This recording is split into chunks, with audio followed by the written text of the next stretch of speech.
Boa noite, irmãos, que a graça e a paz do nosso Senhor e Salvador Jesus Cristo esteja com cada um de vocês. Que o Senhor continue nos capacitando dia a dia para viver para a glória e louvor dEle. Nós vamos começar com uma oração.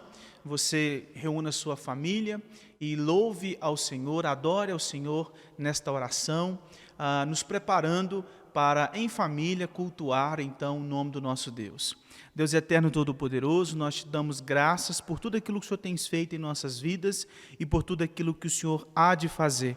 Nós te damos graças por este dia, nós te louvamos pela beleza da tua santidade. Nós rendemos glória, louvor e exaltação ao teu nome, porque o Senhor é o único digno de louvor, de glória, de exaltação. Não há outro que pode ser comparado a ti. O Senhor é o Criador de todas as coisas, aquele que rege a história e providencia tudo o que é necessário para os teus filhos. Nós te damos graças pela saúde, pela vida, pelos suprimentos que o Senhor tem nos dado. É em nome de Cristo, Pai, que nós oramos. Amém. Abra sua Bíblia em 1 Coríntios capítulo 2. Faremos a leitura de todo o capítulo. São 16 versículos. 1 Coríntios capítulo 2, onde o apóstolo Paulo trata da sabedoria de Deus. Eu, irmãos, quando fui ter convosco, anunciando-vos o testemunho de Deus, não o fiz com ostentação de linguagem ou de sabedoria, porque decidi nada saber entre vós, senão a Jesus Cristo e este crucificado. E foi com fraqueza, temor e grande tremor que eu estive entre vós. A minha palavra e a minha pregação não consistiram em linguagem persuasiva de sabedoria, mas em demonstração do Espírito e de poder, para que a vossa fé não se apoiasse em sabedoria humana, e sim no poder de Deus. Entretanto, expomos sabedoria entre os experimentados, não porém a sabedoria deste século, nem a dos poderosos desta época, que se reduzem a nada. Mas falamos a sabedoria de Deus em mistério, outrora oculta, a qual Deus pré-ordenou desde a eternidade para a nossa glória. Sabedoria essa que nenhum dos poderosos deste século conheceu, porque se a tivessem conhecido, jamais teriam crucificado o Senhor da glória. Mas como está escrito, nem olhos viram, nem ouvidos ouviram, nem jamais penetrou em coração humano o que Deus tem preparado para aqueles que o amam. Mas Deus nolo revelou pelo Espírito, porque o Espírito a todas as coisas perscruta, até mesmo as profundezas de Deus. Porque qual dos homens sabe as coisas do homem, senão o seu próprio Espírito que nele está? Assim também as coisas de Deus ninguém as conhece, senão o Espírito de Deus. Ora, nós não temos recebido o Espírito do mundo, e sim o Espírito que vem de Deus, para que conheçamos o que por Deus nos foi dado gratuitamente. Disto também falamos, não em palavras ensinadas pela sabedoria humana, mas ensinadas pelo Espírito, conferindo coisas espirituais com espirituais. Ora, o homem natural não aceita as coisas do Espírito de Deus, porque eles são loucura, e não pode entendê-las, porque elas se discernem espiritualmente. Porém, o homem espiritual julga todas as coisas, mas ele mesmo não é julgado por ninguém. Pois quem conheceu a mente do Senhor que o possa instruir? Nós, porém, temos a mente de Cristo. Nós vamos cantar agora o hino de número 350.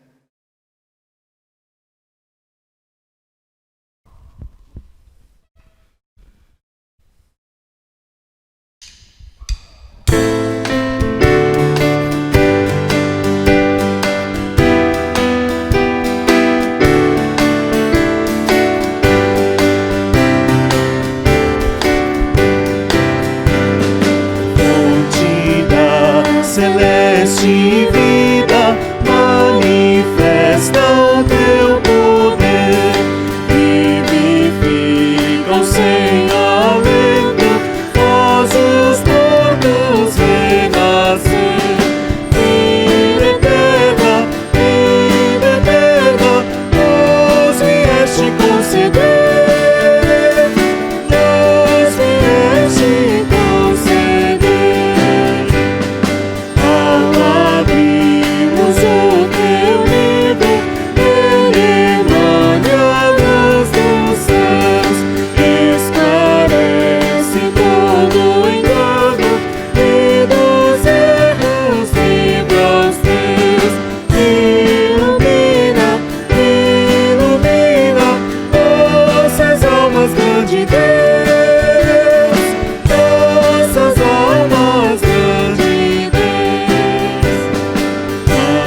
Abra sua Bíblia na carta de Paulo a Tito, o capítulo 2, também, com exceção do versículo 15, quase todo o capítulo, né? São 15 versículos, nós faremos a leitura até o versículo 14.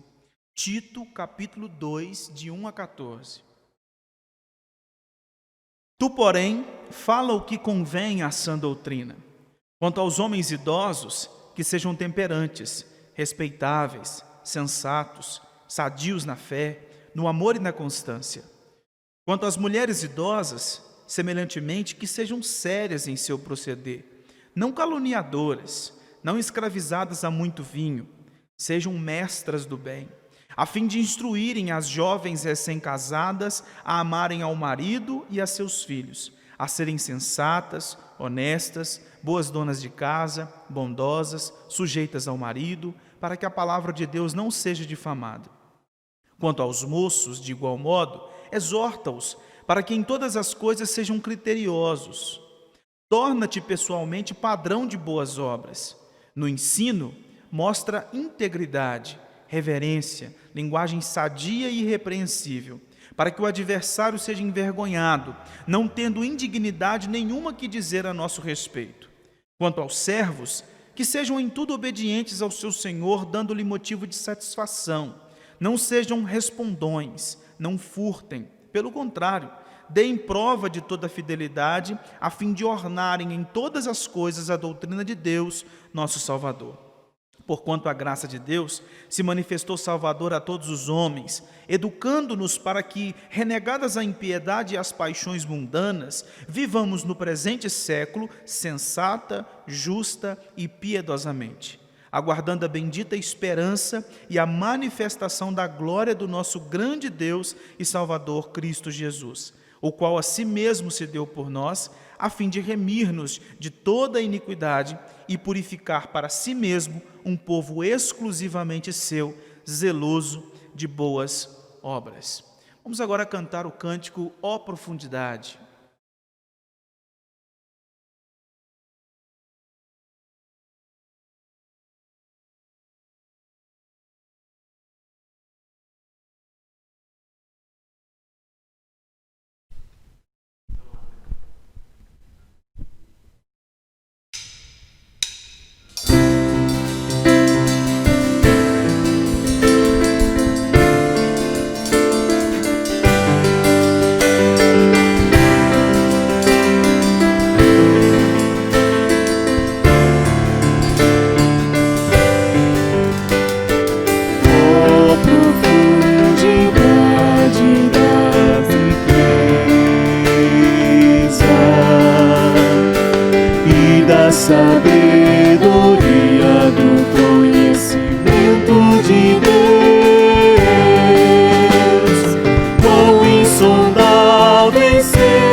Abra sua Bíblia em Provérbios, capítulo 1, versículos 1 a 7.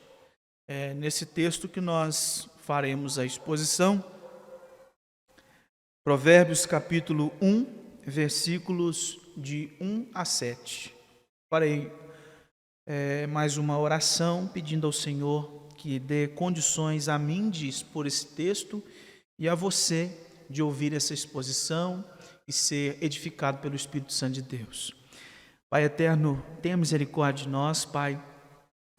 Me use como instrumento nas tuas mãos, que eu seja fiel à exposição desse texto e que o teu povo, em suas casas, em seus lares, reunidos em família, ou mesmo aqueles que estão sozinhos, que possam ser edificados pelo agir do Espírito Santo do Senhor, na medida em que eles forem compreendendo a leitura e também a explicação do texto. Que o teu Santo Espírito aplique aos seus corações, edifique, fortaleça e ensine na caminhada cristã. Em nome de Cristo. Amém. Provérbios capítulo 1, versículos 1 a 7. Provérbios de Salomão, filho de Davi, o rei de Israel, para aprender a sabedoria e o ensino, para entender as palavras de inteligência, para obter o ensino do bom proceder, a justiça, o juízo e a equidade, para dar aos simples prudência e aos jovens conhecimento e bom siso. Ouçam o sábio e cresça em prudência, e o instruído adquira habilidade para entender provérbios e parábolas, as palavras e enigmas dos sábios. O temor do Senhor é o princípio do saber, mas os loucos desprezam a sabedoria e o ensino.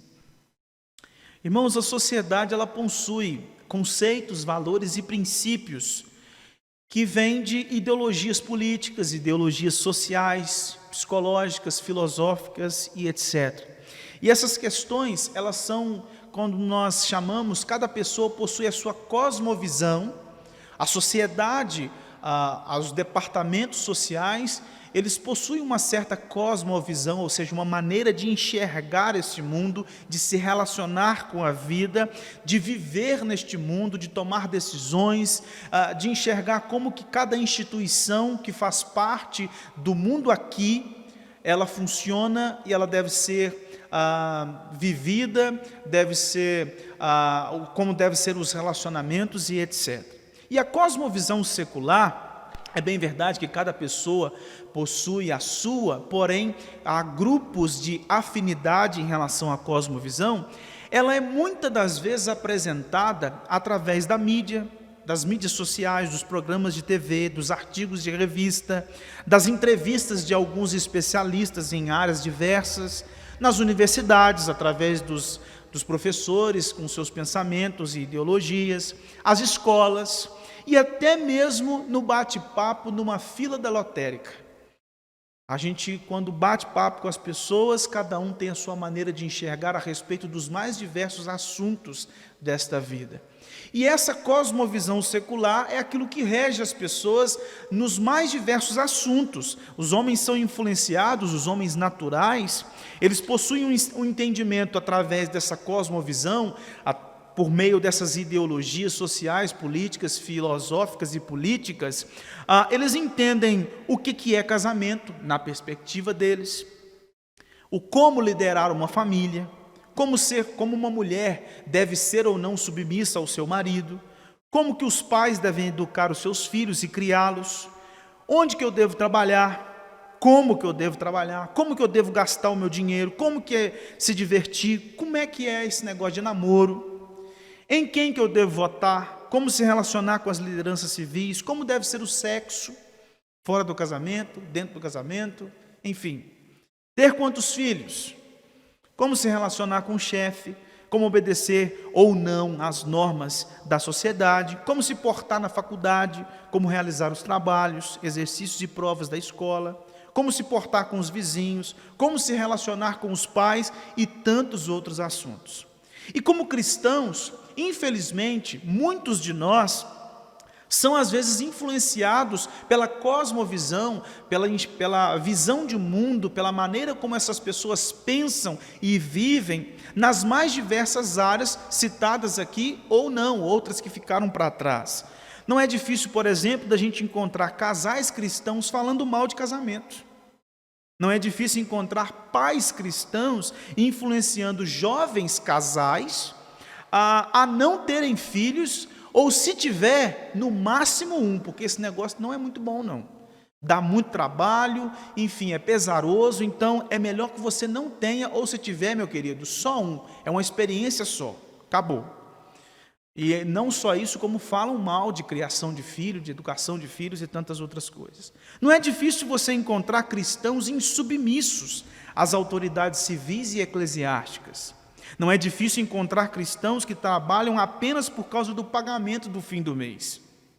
Não é difícil encontrar cristãos que falam mal do trabalho como um fardo que Deus colocou sobre os homens.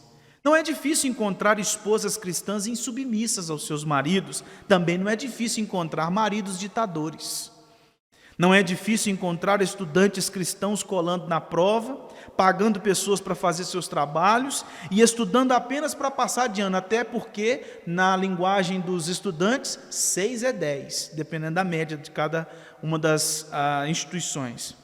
Não é difícil encontrar cristãos flertando com o homossexualismo e defendendo, por exemplo, a causa LGBTQIA+. É isso mesmo, aumentou as letras. Enfim, são inúmeros os exemplos do quanto muitos cristãos são influenciados pela filosofia secular e assim conduzem suas vidas, suas famílias, seus relacionamentos pautados nelas, em lugar de pautar suas decisões, princípios e valores nas Escrituras Sagradas. Portanto, irmãos, infelizmente, falta sabedoria bíblica em muitos cristãos, em muitos servos do nosso Senhor Jesus Cristo. O livro de Provérbios é uma das 66 fontes que o nosso Deus nos concede para aprender sabedoria, para entender a respeito de muitos assuntos da vida. Não são apenas estes provérbios que dão a nós os princípios e valores que norteiam todas as nossas decisões e a nossa maneira de agir. Porém, nós temos aqui muita informação nesses capítulos de Provérbios. E toda a Bíblia vai nos conceder muita sabedoria, muito conhecimento a respeito dos mais variados assuntos. Por exemplo, no livro de Provérbios, nós teremos conselhos para ouvir o conselho dos pais, o cuidado com os ímpios, como que nós devemos administrar os nossos bens, o que é a sensualidade, como que o cristão deve fugir disso, o cuidado com a imoralidade, o cuidado com o casamento, o dominar a língua para não sair fazendo fofoca para baixo e para cima, a mulher sendo virtuosa, a disciplina de filhos, projetos, trabalho e tantos outros assuntos que esse livro nos proporciona.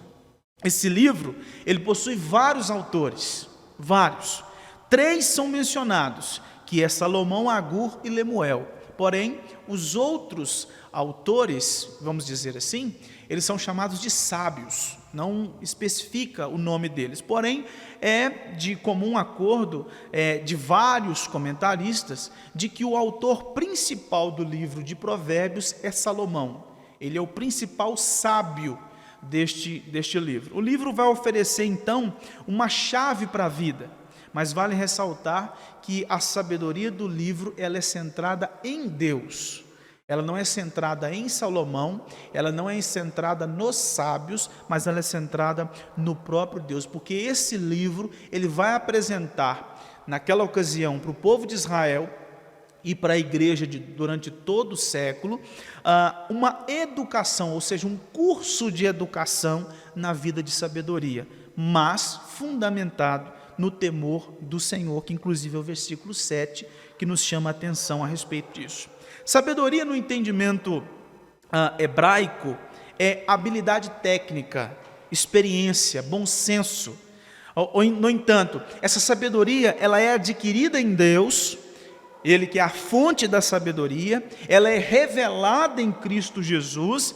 Ou seja, não existe uma sabedoria divorciada de um relacionamento com Cristo. E esta sabedoria que vem do próprio Deus, que foi revelada, que é o próprio Cristo, inclusive nós lemos 1 Coríntios capítulo 2, ela é essa habilidade técnica, essa experiência, esse bom senso, essa maneira de enxergar a vida e de conduzir os passos neste mundo. Nós veremos nesses versículos, que fazem parte de uma introdução do livro, algumas questões. Nós veremos a finalidade dos provérbios, o destinatário dos provérbios e o princípio da sabedoria trazido aqui por estes provérbios. Primeiro, os versículos 1 a 4, onde apresenta a finalidade dos provérbios. O texto diz: Provérbios de Salomão, filho de Davi, o rei de Israel, para aprender a sabedoria e o ensino, para entender as palavras de inteligência, para obter o ensino do bom proceder, a justiça, o juízo e a equidade, para dar aos simples prudência e aos jovens conhecimento e bom siso. Esses primeiros versículos, irmãos, eles formam essa introdução, como eu disse, assim como o Salmo 1 introduz o saltério, mostrando essa diferença entre justos e ímpios. E os provérbios aqui que serão registrados, eles são orientações ilustrativas, até mesmo enigmáticas, por isso o autor nos apresenta o versículo 6, sobre a necessidade de ter sabedoria para interpretar provérbios que são um pouco enigmáticos, e eles são provérbios que nos orientam a respeito de muitas coisas relacionadas ao cotidiano, tudo aquilo que nós vivemos durante o dia. E Salomão, como o versículo 1 apresenta, o rei de Israel, filho de Davi, é aquele que construiu o templo de Jerusalém, é aquele que pediu ao Senhor conhecimento, sabedoria, entendimento para conduzir o reinado de Israel, porque ele sabia muito bem que reinar uma nação é algo muito difícil. Ele sabia que o pai tinha tido muitos problemas, muitas dificuldades em relação a isso. Rogou ao Senhor que desse a ele entendimento, sabedoria, conhecimento, para que ele pudesse então governar de maneira sábia e glorificar então o nome do nosso Deus. Porém, a gente sabe muito bem a história de Salomão, cometeu vários pecados. Então, ele, por mais que tenha sido um grande sábio, e com exceção de Jesus Cristo, que é o perfeito sábio e a própria sabedoria divina, depois de Jesus, Salomão é o maior homem no quesito sabedoria que nós temos, isso revelado nas Escrituras para nós. Ele escreveu, por exemplo, 3.000 provérbios, além de tantas outras composições que este nosso irmão confeccionou, registrou, escreveu, compôs.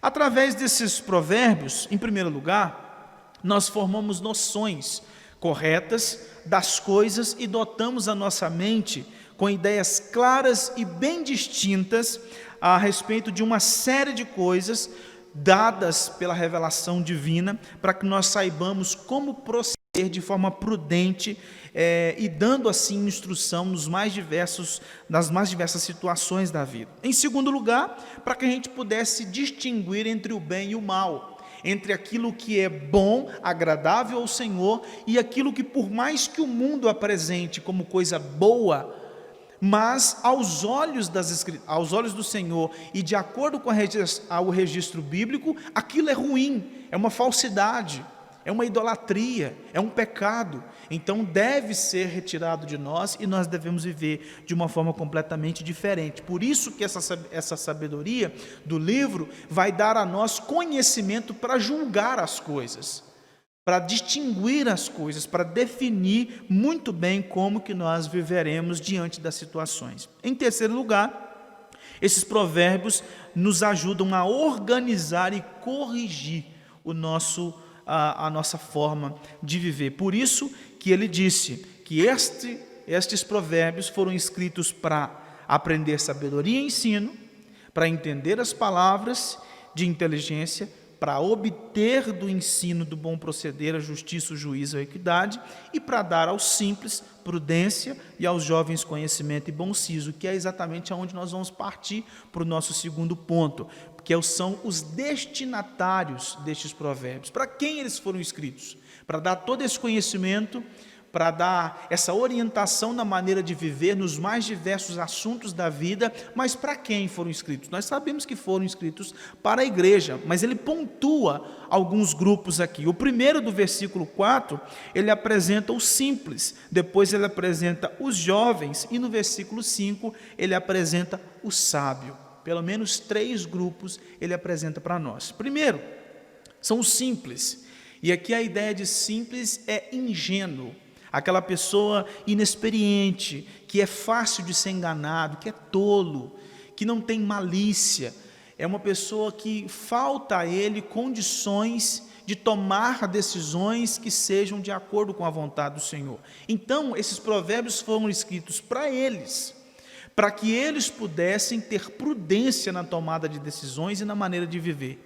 E eles recebem esta instrução, são capazes, pelo esclarecimento da Escritura, e ainda que sejam simples, ingênuos, eles podem se tornar prudentes e perspicazes na tomada das suas decisões. Algo que nos chama muita atenção é que os ímpios, eles muitas das vezes se acham inteligentes, se acham sábios, se acham capazes, se acham até mais inteligente do que os cristãos. Acha que uma pessoa que segue um Deus, que serve um Jesus Cristo, que serve o nosso Salvador, uma pessoa que pauta a sua vida de acordo com um livro que ele não pode distinguir se está certo, se está errado, um livro que na visão deles foi escrito por homens. Essas pessoas são simples, são ignorantes, elas precisam se livrar disso. Muitas pessoas dizem, as pessoas precisam se livrar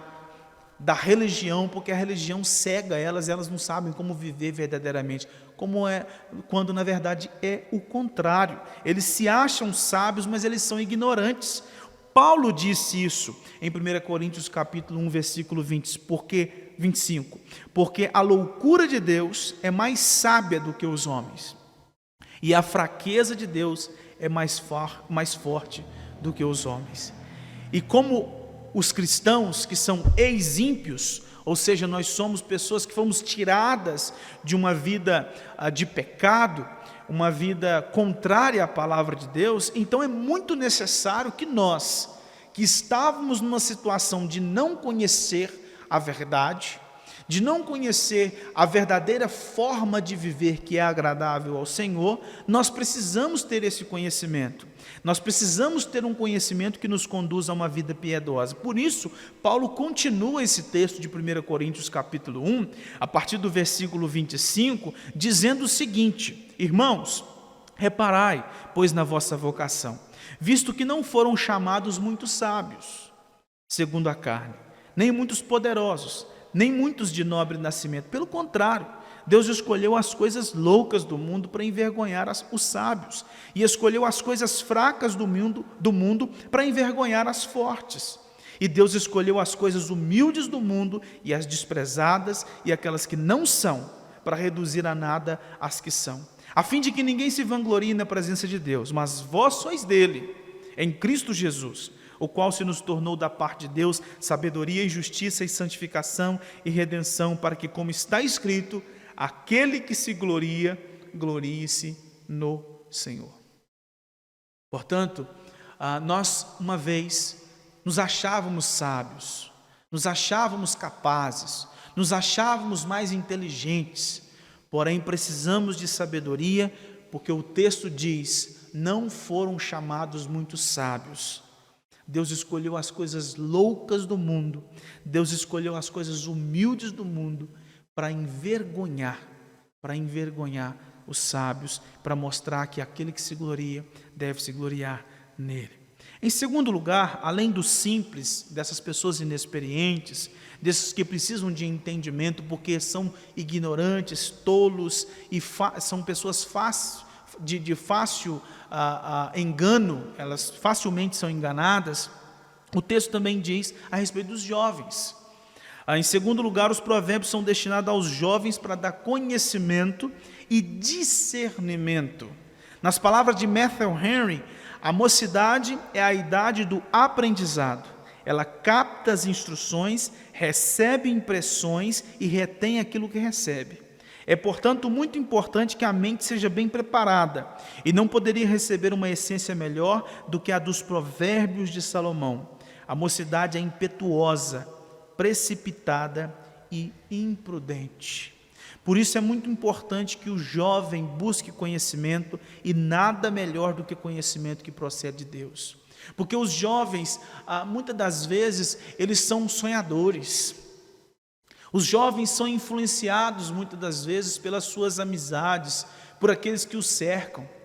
E eles precisam de conhecimento à luz das Escrituras, porque muitas das vezes agem de forma precipitada, vão no calor do momento, não tomam as suas decisões, não agem de acordo com as Escrituras.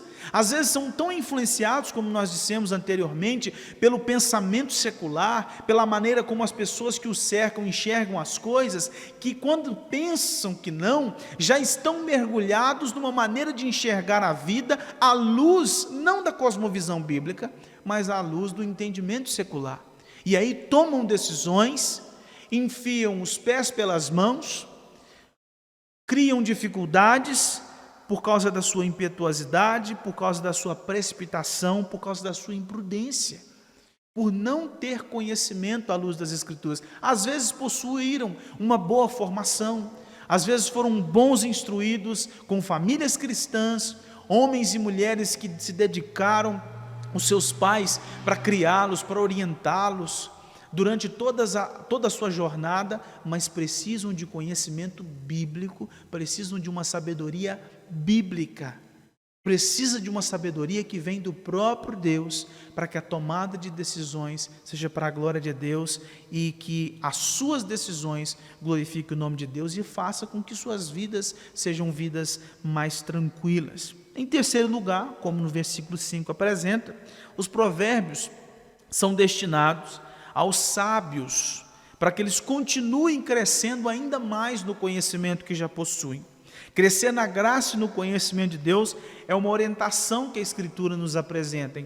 Nós podemos ver isso em 2 Pedro, capítulo 3, versículo 18. Quanto mais o sábio busca conhecimento, quanto mais o sábio busca sabedoria, mais ele tem condições de agir prudentemente e adquirir habilidade para tomar decisões e reagir diante das circunstâncias da vida, porque ele precisa saber o que Deus quer. E não só saber o que Deus quer, mas como sábio, ele se torna um bom conselheiro. Por isso que nós precisamos, cada vez mais, de homens e mulheres sábios nas nossas congregações. Nós lemos, por exemplo, Tito capítulo 2, que fala a respeito de mulheres mais velhas, que instruem as mais novas. Às vezes falta tanto isto no nosso meio, nas nossas congregações. Às vezes as mulheres mais velhas, elas se reclusam, elas não querem caminhar com as mais novas. Às vezes uma moça, ela está se preparando para casar e ela não tem orientação das mulheres piedosas da igreja. Às vezes também ela não tem nem quem confiar, porque são pessoas que não cresceram no conhecimento, não cresceram na sabedoria, e elas param, olham para a congregação e dizem: quem pode me ajudar? Eu não consigo ver uma irmã que seja piedosa para me ajudar.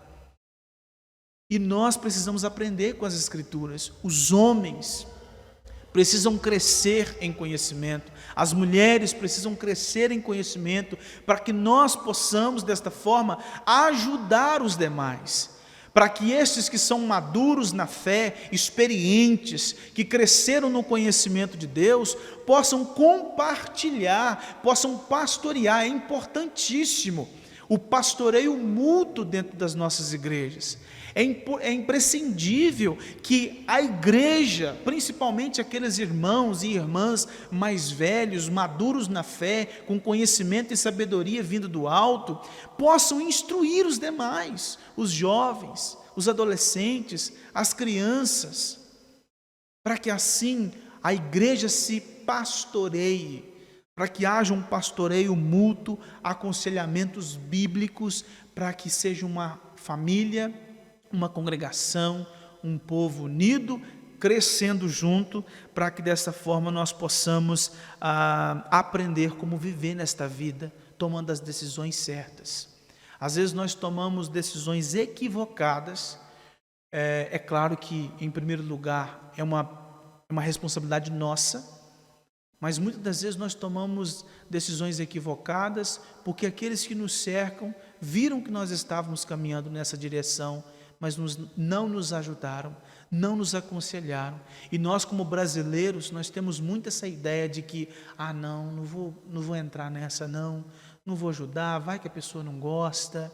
Enfim, a gente precisa entender a necessidade desse pastoreio, e por isso que os sábios, aqueles que possuíram conhecimento, que cresceram no conhecimento da palavra do Senhor, precisam crescer cada vez mais, terem condições de interpretar cada vez mais os provérbios, os enigmas, cada vez mais conhecimento bíblico, porque há muitas passagens da Escritura que são difíceis, e estes, por conhecimento bíblico crescendo, são capazes de ter a interpretação cada vez mais de acordo com a Escritura e apresentar para os demais, não para o seu próprio conhecimento, mas para divulgar a sabedoria, o conhecimento e conselho aos demais. Um homem sábio, ao aumentar o aprendizado, não somente é útil e proveitoso para si, mas também para os outros. Ele se torna um conselheiro para os mais jovens e também para os ingênuos. Ele possui mais condições de interpretar os provérbios, as palavras e os enigmas,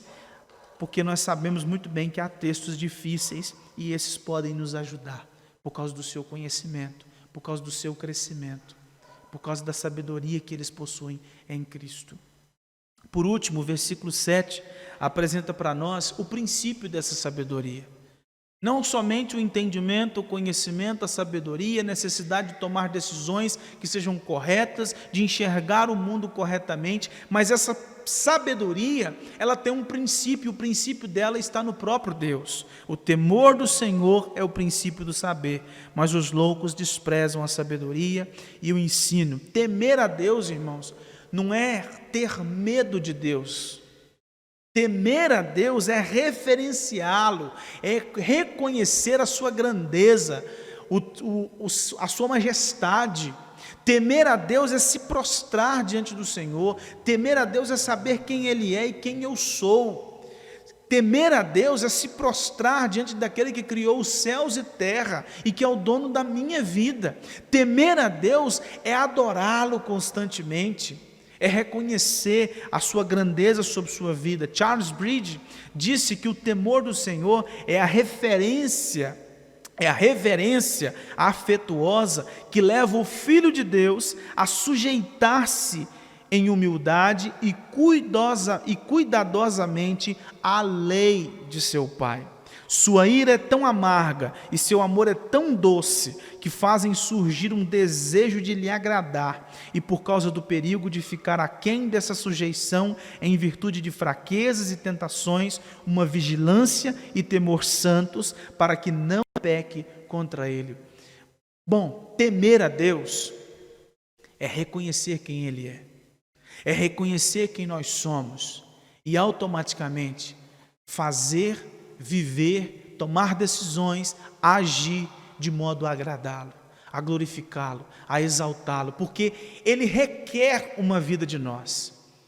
Ele tem preceitos, leis, uma ética, uma moralidade, instruções que foram trazidas para nós, registradas nesses 66 livros, para que nós pudéssemos conhecê-lo, a sua salvação, conhecer um pouco do seu caráter, mas também viver de maneira a cultuá-lo, a agradá-lo em tudo aquilo que nós fazemos, em todas as tomadas de decisões. Por isso que temer a Deus deve levar-nos à adoração, à humilhação e ao serviço, à vida, uma vida de boas obras, uma vida de sujeição, como o apóstolo Paulo disse: vivei de modo digno do Evangelho.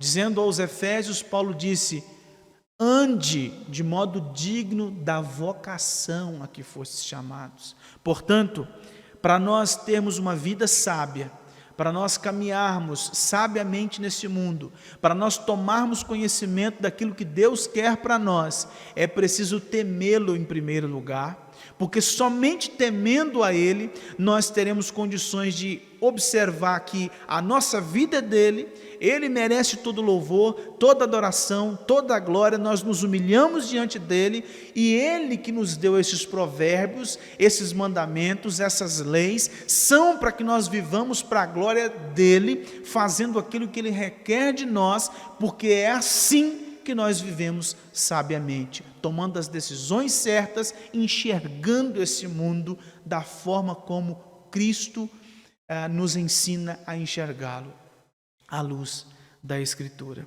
Deus deve ser temido, reverenciado, servido e adorado. Matthew Henry disse que nós não somos qualificados para nos beneficiar das instruções que nos são dadas, a menos que as nossas mentes sejam possuídas por uma santa reverência por Deus e que cada pensamento em nós seja levado à obediência a Ele. Portanto, irmãos, aqueles que não temem a Deus são considerados insensatos, homens loucos, como o versículo 7 nos diz, homens que não possuem bom senso. Estes confiam em si mesmos, em seus próprios corações e intuição, confiam nas ideologias que são apresentadas, nas psicologias que são trazidas, são soberbos, gananciosos, orgulhosos. Sua confiança está na sua própria sabedoria e na sabedoria que este mundo apresenta. Porém, o texto deixa muito claro para nós que a sabedoria deles é uma falha, porque não parte do temor a Deus. Não parte do temor a Deus, e porque não temem a Deus, vivem na contramão da vontade de Deus. Porque não temem a Deus, vivem segundo os seus próprios desejos, as suas próprias inclinações, enquanto nós, que somos filhos, herdeiros, cordeiros em Cristo Jesus, devemos viver tementes ao Senhor, que nos conduz a uma vida de glória. Portanto, irmãos, caminhando para a nossa conclusão, nós aprendemos que os provérbios, eles têm como finalidade nos dar conhecimento para reagir, pensar, falar e tomar decisões, com sabedoria em qualquer circunstância da vida. Os provérbios são destinados aos ingênuos, aos jovens, para que eles possam adquirir sabedoria para viver, e também para os sábios, para que eles continuem crescendo em sabedoria e possam transmitir o conhecimento aos mais simples. E por fim, o princípio da sabedoria está no temor do Senhor. Alguém sábio é alguém que teme a Deus. No entanto, a Escritura toda a Escritura é a fonte de conhecimento, é a fonte de sabedoria, a fim de nos conceder os princípios, os valores e os conceitos bíblicos para agirmos e tomarmos as decisões corretas, influenciadas pela palavra de Deus, e uma mentalidade que seja cristã, como o apóstolo Paulo termina o 2º capítulo de Coríntios: temos a mente de Cristo, e então vivamos desta forma. Nós, como dissemos anteriormente, Salomão não é para nós um exemplo maior, mas o próprio Cristo. A sabedoria de Deus revelada a nós, Ele que nos ensina, sim, Ele que é o nosso exemplo maior, Ele que é aquele que é a própria sabedoria. Há capítulos, por exemplo, aqui do livro de Provérbios, que apresenta a sabedoria sendo exaltada, e essa sabedoria aponta para o nosso Senhor e Salvador Jesus Cristo. Portanto, irmãos, o maior de todos os sábios é o próprio Deus revelado na pessoa do nosso Senhor Jesus Cristo. Somente aqueles que submetem à adoração, à humilhação e ao serviço podem receber dele condições de viver de modo a glorificá-lo em todo o tempo. E aí eu caminho para algumas aplicações, para a gente finalizar. A primeira coisa, para a gente caminhar numa vida sábia, é preciso uma devocional diária.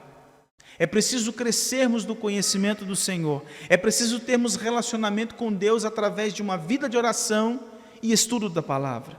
É preciso sabedoria para que os casais possam manter um casamento que glorifique ao Senhor.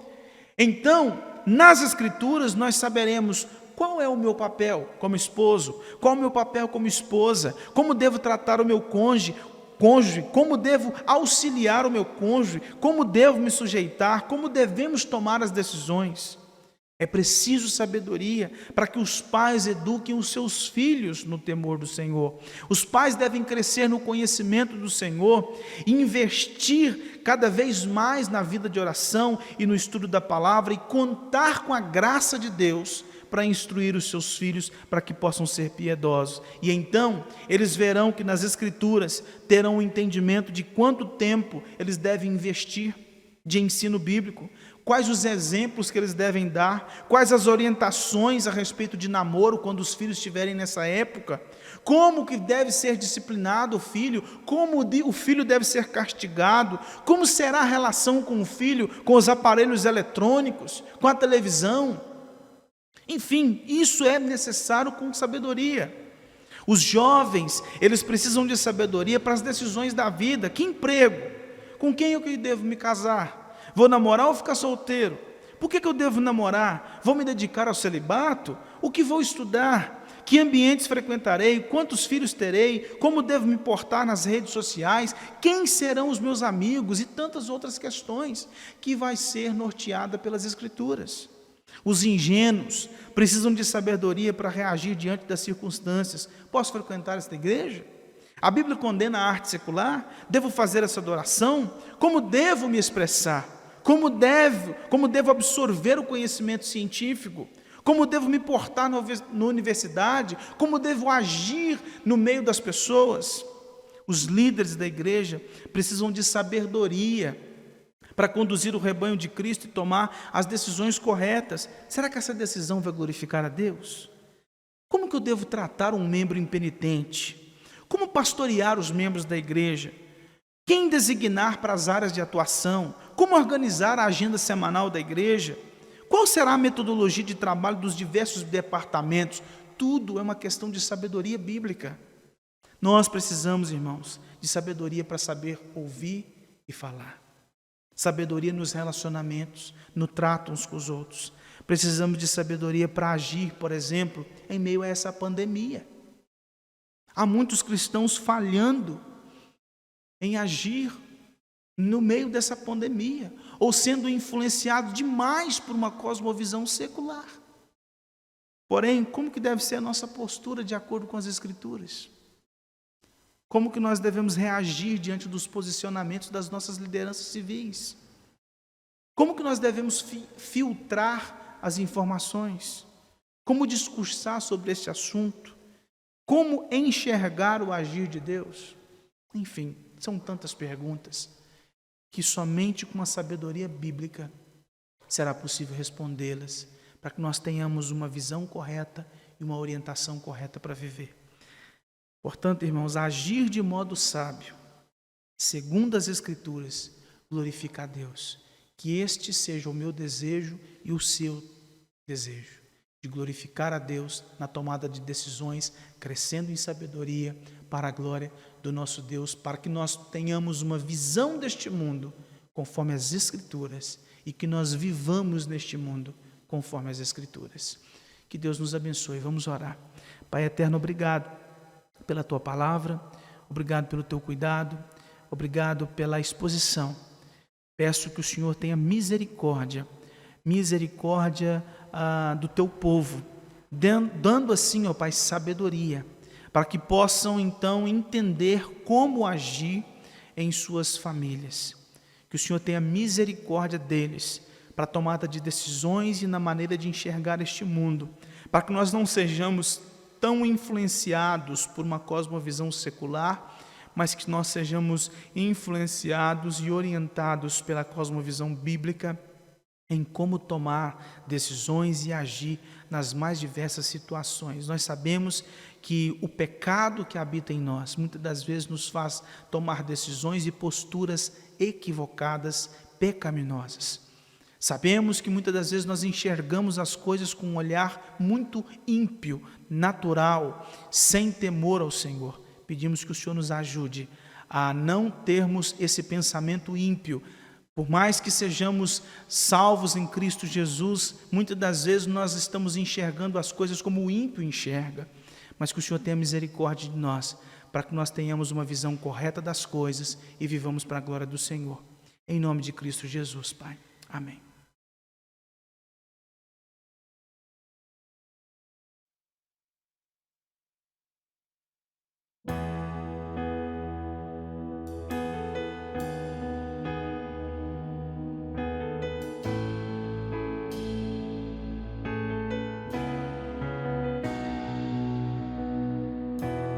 Não se turbe o vosso coração, crede em Deus e também em mim. Na casa de meu Pai há muitas moradas. Se não fosse assim, eu não teria dito: vou preparar-vos um lugar. Eu virei, vos levarei para mim mesmo. Vós conheceis o caminho para onde eu vou. Eu sou o caminho, a verdade e a vida. Ninguém vem ao Pai a não ser por mim. Em verdade eu vos digo, porque eu vou para o Pai. Mas aquele que crer em mim, obras maiores fará.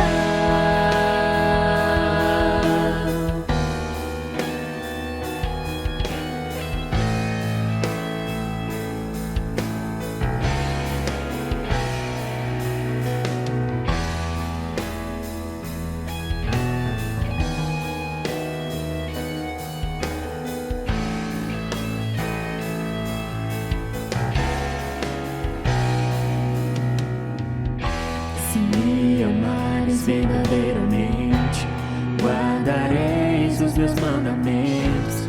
Eu rogarei ao Pai, Ele vos dará o Consolador, o Espírito da verdade, que o mundo não pode receber, mas Ele habita em vós e estará em vós para sempre. Aquele que tem os meus mandamentos e os guarda, este é o que me ama. E se alguém me amar, será amado por meu Pai. Eu também o amarei e me manifestarei a Ele.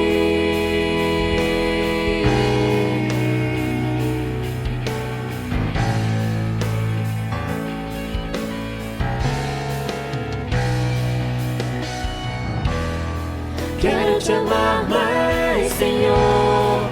Quero te amar mais, Senhor.